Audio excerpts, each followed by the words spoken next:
warahmatullahi wabarakatuh. Waalaikumsalam warahmatullahi wabarakatuh. Good morning, everyone. Morning. How are you today? I'm fine. Okay, good. So before we start our lesson today, let me introduce myself. My name is Zora Alanisani. You can call me Miss Zora. So today, we will talk and learn about Proclamation of Independence as a movement for the rights of the Indonesian nation. Before we start our lesson, let's pray together. For the President class, Sheila, you can lead the prayer now.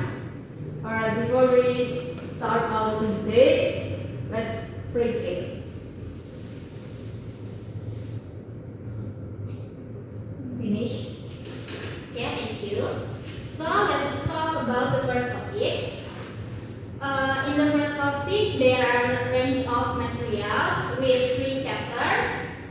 First one is Rengas Dengklok incident. 2. Preparation of the proclamation text of Indonesian independence.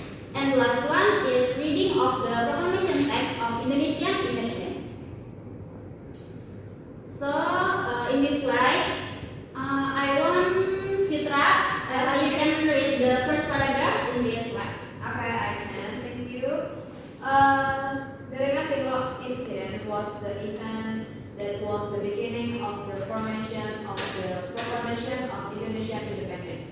On August 16, 1945, Soekarno and Muhammad Hatta were kidnapped by a group of youths and taken to Rengas Dengklok, Karawang. Previously, on August 15, 1945, the youth held a meeting to formulate the implementation of independence that did not involve Japan, which would then be presented to Soekarno the next day. Okay, very good. Thank you so much, Citra. However, in this situation, Soekarno refused and insisted that the proclamation continued to be carried out by the PPKI, which was formed by Japan. The young people were ultimately disappointed. Soekarno and Hatta were forced to be kidnapped on August 16, 1945 to Rengas Dengklok to avoid Japanese influence. Until finally, Soekarno stated that he was willing to make a proclamation after being returned to Jakarta. So based on this decision, Ahmad Subarjo, as a mediator between the old and young group, was sent to pick up Soekarno, Hatta, Miss Fatmawati from Rengas Dengklok. Okay, the next slide we will talk about preparation of the proclamation text of Indonesian independence. As you guys can see, this was the proclamation text that were Soekarno and Hatta prepared. So the location for the formulation of the text of proclamation was at the house of a Japanese Navy Admiral Tadashi Maeda, or also known as Laksamana Maeda. Maybe in this topic, in this slide, any questions from you all? Okay, Mama? Okay. Where is the real proclamation text located now? Okay, next question. Thank you so much. So now the original proclamation manuscript has been stored at ANRI, or also known as Arsip Nasional Republik Indonesia, for 31 years since 1992. Then the manuscript proclamation in this text is kept in a special storage room and place. Okay. Thank you. You're welcome. Next slide. We will talk about preparation of the proclamation text of Indonesian independence. So, listen to me. The formulation of the proclamation text was witnessed by Nyosi, Sukami, Sudiro, and Buendia. On the text contains a strong statement and reflects as the hopes of the Indonesian people to become an independent country and be free to determine their own destiny. For example, example, in the first sentence in the text of the proclamation, kami bangsa Indonesia dengan ini menyatakan kemerdekaan Indonesia was Ahmad Subarjo's idea. Meanwhile, the last sentence was coined by Muhammad Hatta. After the formulation was complete, Sukarno's manuscript was handed over to Sayuti Malik to be typed. The typed text of the proclamation was then signed by Sukarno and Hatta, which was then distributed throughout the country. Initially, Insinyur Sukarno proposed that all those present and take part in the formulation sign it as representative of the Indonesian nation.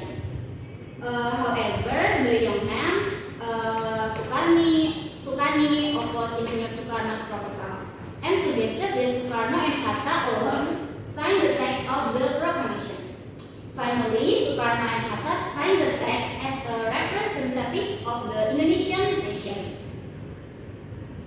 Do you guys understand what I taught? Yes, that is. Okay. We will move to the next slide and talk about. Sorry, it's okay. We will talk about the reading of the proclamation text of Indonesian independence. So on August 17, 1945, Sukarno read the typed text of the proclamation in front of the Indonesian people with wisdom and emotion. The reading of the proclamation text was also followed by the raising of the red and white flag and the shouting of the Indonesia Raya song. From this event, Indonesia officially and legally became a sovereign independent country. Okay, the second topic, there are a range of materials with two chapters. The first one is the values contained in the struggle of several Indonesian independent figures, and the second one is efforts that can be made by the current generation to reflect the meaning of the event of the proclamation of Indonesian independence. Okay, so we will talk about values contained in the struggle of several Indonesian independence figures. There are four sub that we, for example, that I chose in this slide. The first one, courage. So in this, courage is there to take risks to realize a goal.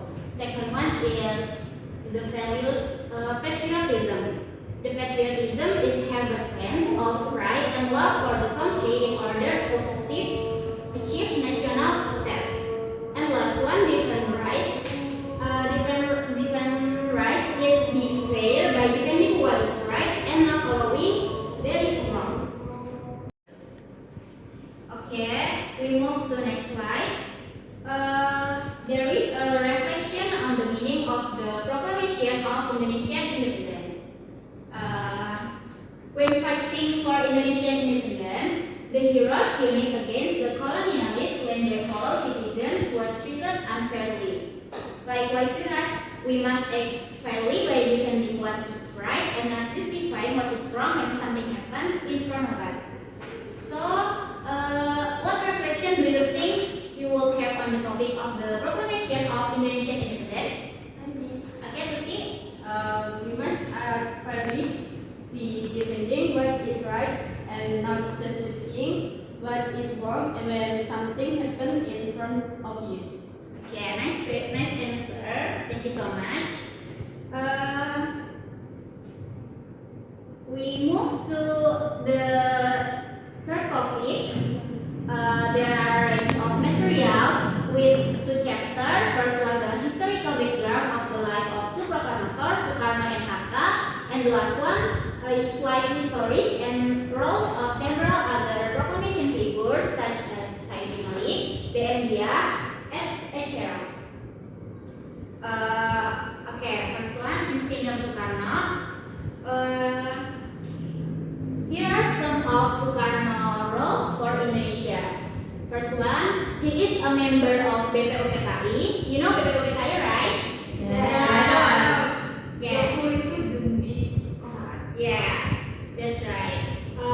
Also, he is speech of June 1, 1945 regarding the basic proposal state or Pancasila and formulated the Jakarta Charter on June 1945. He is compiler of the proclamation text, writer proclamation text by hand, proclamation text reader, and the last one, he is first president of the Republic of Indonesia. Okay, the second one is Muhammad Hatta.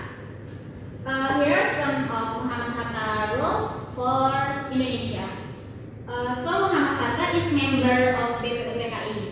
Also member of BPUPKI, he is member of Panitia 9, deputy leader of PPKI. He is compiler of the proclamation text, and the last one, he is provide ideas for proclamation text in sentence, hal-hal tentang pemindahan kekuasaan dan lain-lain yang dilaksanakan dengan cara seksama dan dalam tempo yang singkat-singkatnya. Oke, I think what else? What else roles that Muhammad Hatta in Indonesia? What else? Sign the text of the proclamation is Soekarno on behalf of the Indonesian President, the Vice President. Okay, nice answer. Thank you so much. We move to the last slide. It's proclamators figures. There are in this slide there are 3 figures. Is Ahmad Subarjo, Sayuti Malik, and Sukarni. Here are some of the proclamator figures roles for Indonesia.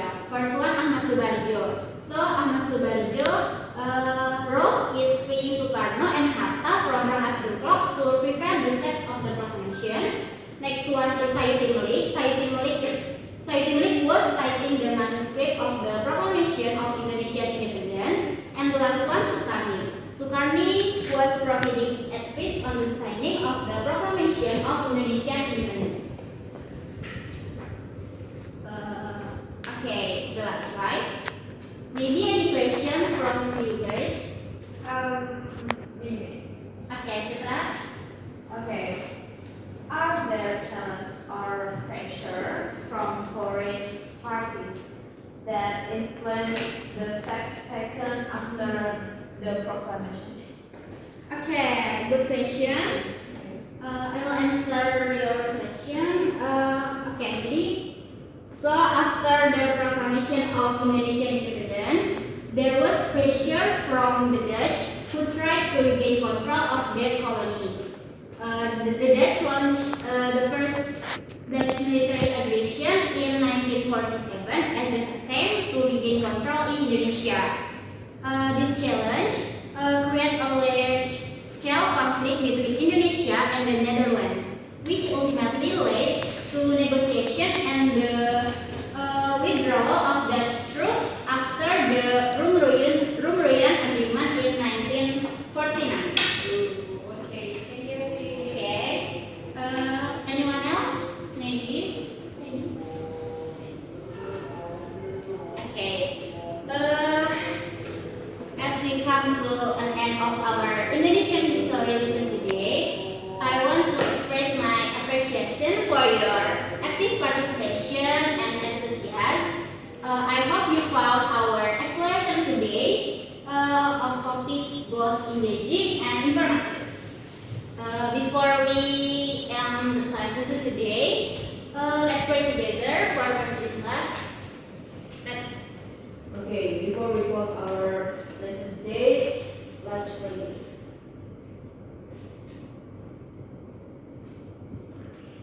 Finish. Okay, I will look forward to seeing your continued growth in our future lessons.